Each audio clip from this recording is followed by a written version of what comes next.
நம்ம சேனல் தொடர்ந்தாப்பில் நீங்கள் வீடியோக்களை பார்க்குறேன்னு இதுவரை நம்ம சேனலை சப்ஸ்கிரைப் பண்ணுங்கள் கீழே பெல் சிம்பிள் இருக்கும் அதையும் கிளிக் பண்ணுங்கள். சரி வாங்க நம்ம வீடியோக்குள்ளே போகலாம். வணக்கம் நண்பர்களே. தினமும் வீட்டில் கொண்டாந்து கீரை விற்கிற அந்த அம்மா போன வாரம் சாயங்காலமாக வீட்டுக்கு வந்து அங்கே மகனுக்கு கல்யாணம்னு பத்திரிக்கை கொடுத்துட்டு போயிடுச்சு. தினமும் காலையில் கூடையில் கீரைக்கட்டு, முருங்கைக்காய், வாழைக்காய் மாத்திரம் கொண்டாடும். கீரைக்கட்டு ரூபாய் 25 ரூபா, முருங்கைக்காய் கட்டு 25 ரூபா, 3 வாழைக்காய் 25 ரூபான்னு கொடுக்கும் அந்த கீரை கட்டுக்கு அம்மா. பழைய லேசாக கிழிஞ்ச சேலை கட்டியிருக்கும், அள்ளி முடிஞ்ச தலை, என்னையே பார்க்காத முடின்னு பார்க்கவே கஷ்டமாக இருக்கும் அந்த அம்மாவை பார்த்தா. கீரை கட்டோட பத்திரிக்கை கொடுக்கக்கூடாதுன்னு தனியாக வந்து கொடுத்துட்டு போயிடுச்சு அந்த அம்மா. இது மாதிரி பத்திரிக்கையில் கண்டிக்கிறதே இல்லை நாங்கள். அதனால் வாங்கி வச்சதோட சரி, மறந்தாச்சு. ஆனால் கல்யாணத்துக்கு 3 நாளைக்கு முன்னாடி வந்து, அம்மா 5 நாளைக்கு நான் வரமாட்டேன், கல்யாண வேலை இருக்கும்னு சொல்லிவிட்டு அந்த பொருளெல்லாம் கொடுத்துட்டு போயிடுச்சு அந்த கீரை கட்டம்மா. நான் என் மனைவிக்கிட்ட சொன்னேன், ஏதாவது பணத்தை கவரில் போட்டு கொடுத்து அனுப்ப வேண்டியதானே, இதுக்கெல்லாம் போக முடியாது. அன்றைக்கி எங்கள் ஆஃபீஸில் என்னோடய பாஸ் மகளுக்கு கல்யாணம், அங்கே போகணும், அவர் கண்டிப்பாக வரணும்னு சொல்லியிருக்காருன்னு சொன்னேன். அதுக்கு என்னோடய சம்சாரம் கேட்டா, நீங்கள் நாள் ரிசப்ஷன் தானே போவீங்க, மறுநாள் ஞாயிற்றுக்கிழமை தானே, பக்கத்து கிராமத்தில் அவங்க வீட்டு கல்யாணம், போய் தலையை காட்டிட்டு வரலாம்னு சொன்னான் என் மனைவி. அதுக்கு அவள் சொன்ன காரணம்தான் எனக்கே ஆச்சரியமாக இருந்தது. அந்த அம்மா கிட்டத்தட்ட 10 வருஷமாக கீரை கொடுக்குது, நல்ல பழக்கம்னு சொன்னாங்க. என் மனைவி பேச்சை மீறவே முடியுமா? சரின்னு ஒத்துக்கிட்டேன் நான். வழக்கம் போல் ஆஃபீஸில் வேலை செய்கிறவங்களோட ஒன்றா வேன் பிடிச்சி பாஸ் வீட்டு கல்யாணத்துக்கு போனோம். அங்கே சரியான கூட்டம். பாஸ் மாப்பிள்ளை வீட்டு ஆளுங்களை கவனிக்கிறதுலே பிஸியாக இருந்தார்.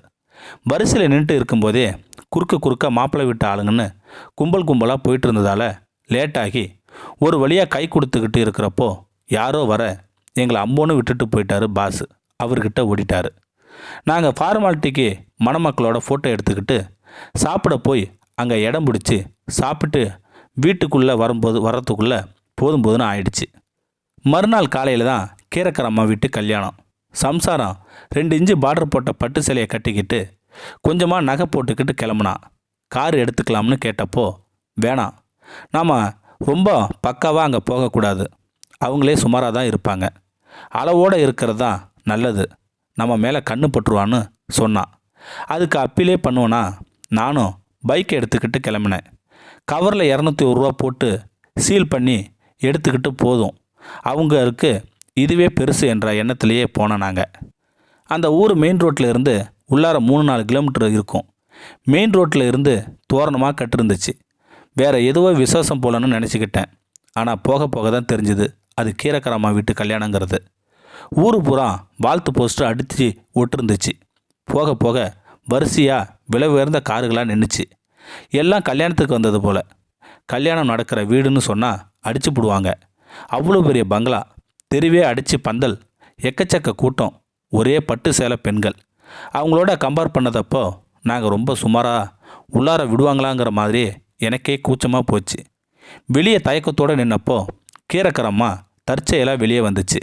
எங்களை பார்த்துட்டு நேராக கிட்ட வந்து வாங்கியான்னு கூப்பிட்டு போயிடுச்சு அந்த கீரைக்கரம்மா. எனக்கே அடையாளமே தெரியல. அரையடி பார்டர் போட்ட பட்டு சேலை, கழுத்து பூரா நகைகள், பெரிய ஜமீன்தார் அம்மா மாதிரி சொல்லிச்சிச்சு. எங்களை உள்ளார கூட்டிகிட்டு போய் எல்லா பட்டு காரங்களையும் ஒதுக்கி மணமக்களை கூப்பிட்டு காலில் விழுக சொல்லிச்சு. ஐயா, உங்களை போல் படித்த பெரியவங்க ஆசீர்வாதம் பண்ணணும்னு சொல்லிச்சு. நாங்கள் ஆசீர்வாதம் பண்ணோம். கொண்டு போயிருந்த 200 ரூபா கவர் கூசிச்சு. எப்படி கொடுக்கறதுன்னு யோசனை வந்துச்சு. வேறு வழி இல்லாமல் கொடுத்துட்டு திரும்பணும்.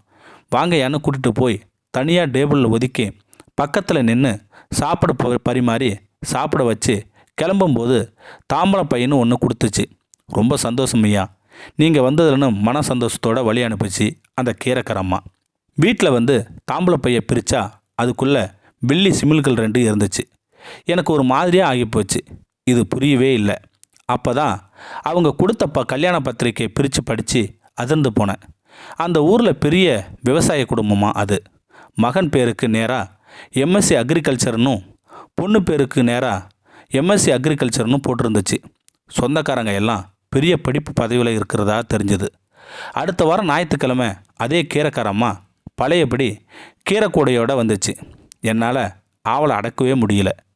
இதை விசாரிக்கணும்னு தோணுச்சு.